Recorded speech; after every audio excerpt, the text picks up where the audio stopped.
parce que, vu l'état dans lequel vous avez mis votre jolie planète,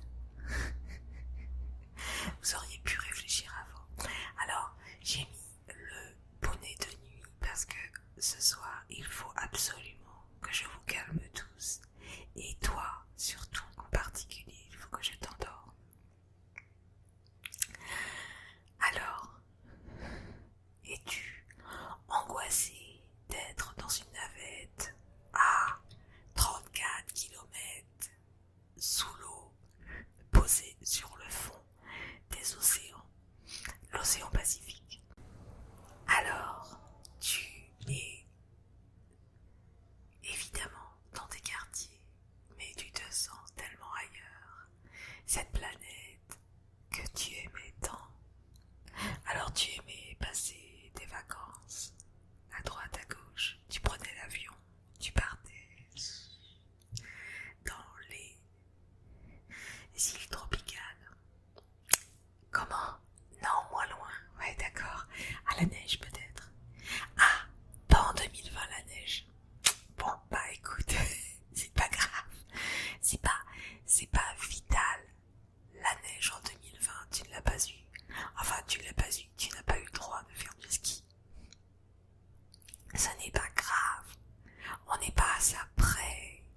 On est surtout sur l'idée que la vie, c'est très, très, très important. Et que on a été, nous, aux médias, très très surpris par vos réactions.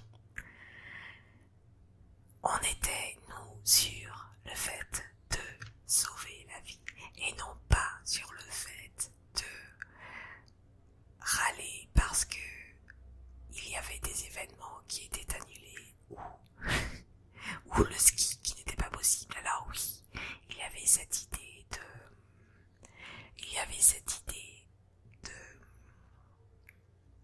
commerciale, d'économie autour des vacances d'hiver.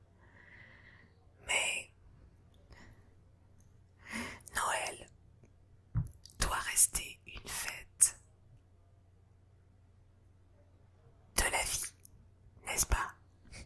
Au final, Jésus est né le 25 décembre. Ça doit être une fête de la vie et non pas une idée de bataille autour de ce qu'on a le droit de faire, de ce qu'on ne peut pas. Tu sais très bien que pour Noël, tu seras en 2020. À l'époque, tu seras chez toi. Tu fêteras Noël comme tous les ans, c'est-à-dire que tu te seras fait un bon petit plat. Peut-être pas en famille étendue, mais ce n'est pas grave. Ce n'est pas grave. Il n'y a rien de grave. C'est juste que cette fois-ci, ce ne sera pas comme d'habitude. Et vous, les terriens, vous avez l'habitude, effectivement, de ne jamais perdre l'habitude. C'est-à-dire qu'il faut recommencer éternellement les mêmes traditions. Les traditions. Et ça, on ne peut pas vous les modifier. Et nous, on a été très très surpris sur Omega de cette idée qu'il fallait respecter les traditions. Si vous saviez sur Terre combien de traditions ont totalement bouleversé la vie des gens en mal. Vous savez, des traditions qu'on pratique à certains endroits sur Terre et qu'on trouve bizarres à l'autre bout de la Terre. Oui, il y a un problème avec les traditions. Il faut oublier cette idée de tradition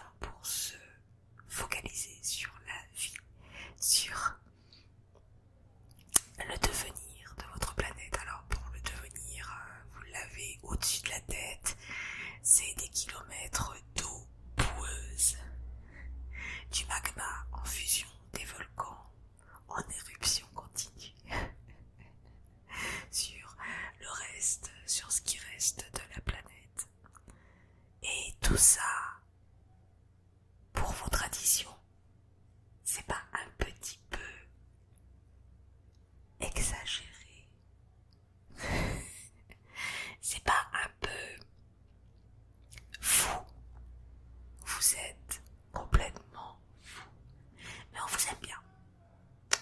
On vous aime bien sur Oméga. Sinon on serait pas venu. Donc voilà, donc j'ai mis le petit chapeau. Parce que c'est le...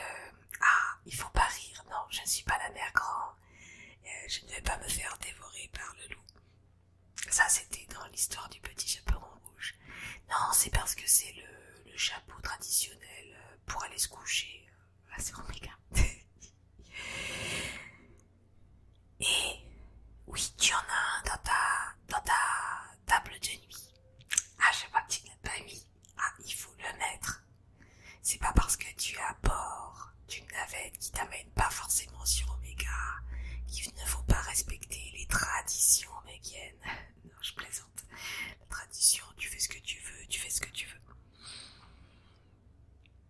Si tu juges qu'une tradition est néfaste, ne la fais pas. Ok. La première des traditions néfastes, c'est de penser que la tradition doit être respectée. Les traditions, ce n'est pas comme la loi ou la justice. C'est pas forcément fait pour être respecté. Donc, voilà, nous sommes sur la navette Oméga, mais aussi sur Terre. Et je suis censée t'endormir et je ne vais pas y arriver parce que je suis surexcitée. J'ai connu la Terre il y a bien sûr des dizaines d'années. J'ai connu la Terre et j'étais basée en Europe. Et je dois dire que la vie sur Terre, c'est quelque chose de spécial. Parce que vous dépensez tout votre argent dans des loisirs. Vous travaillez pour l'argent. C'est quoi l'argent? Bref. Vous attendez des vacances toute l'année. Vous vous rendez compte de ça? Un an terrestre, 365 jours. Vous attendez 10 mois pour 1 ou 2 semaines. C'est un peu exagéré. J'ai aimé les terriens, mais j'ai pas aimé ces idées-là. Eh bien, dans ces cas-là, excitons-nous, faisons la fête ce soir, afin de fêter ce retour terrestre, cette joie d'être à nouveau sur la terre de tes ancêtres, et moi de retrouver cette planète que j'ai tant aimée. Alors j'ai surtout aimé les îles paradisiaques que vous aviez. Ça me rappelait en fait Oméga, qui est une planète tropicale, entièrement tropicale, un peu comme Proxima B, mais avec beaucoup plus d'eau et d'îles, parce que Proxima B est entièrement recouverte de forêts luxuriantes tropicales. Et donc, je me suis retrouvée sur ces îles tropicales avec les clichés. Alors, j'ai bien aimé vos clichés français et terriens d'ailleurs dans l'ensemble du bonheur, c'est-à-dire l'île avec le cocotier, l'île tropicale avec le cocotier, et puis le sable blanc et l'eau turquoise et le lagon, et surtout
Écoute, de l'eau qui tombe du ciel sur les feuilles vertes, des grosses feuilles géantes, des cascades, des torrents de boue parfois quand il pleut trop. Ça, c'est déjà moins réjouissant. Mais il y a aussi ces plages désertes, parce que le bonheur, ça s'achète sur terre, et le bonheur est très cher sur terre. Enfin, pour maintenant, il est plus très cher. Je parle de l'époque où tu avais encore une planète. Bref, le bonheur était trop cher pour la plupart d'entre vous. Et malheureusement, la plupart d'entre vous n'a pas pu se payer le paradis terrestre. C'est quand même quelque chose de fabuleux de penser que vous êtes si peu nombreux à avoir goûté au bonheur, à avoir vu ces lianes et ces figuiers maudits envahissant les troncs avec les mousses et l'eau du ciel qui tombait, qui faisait des cascades le long des feuilles géantes, et ces bassins d'eau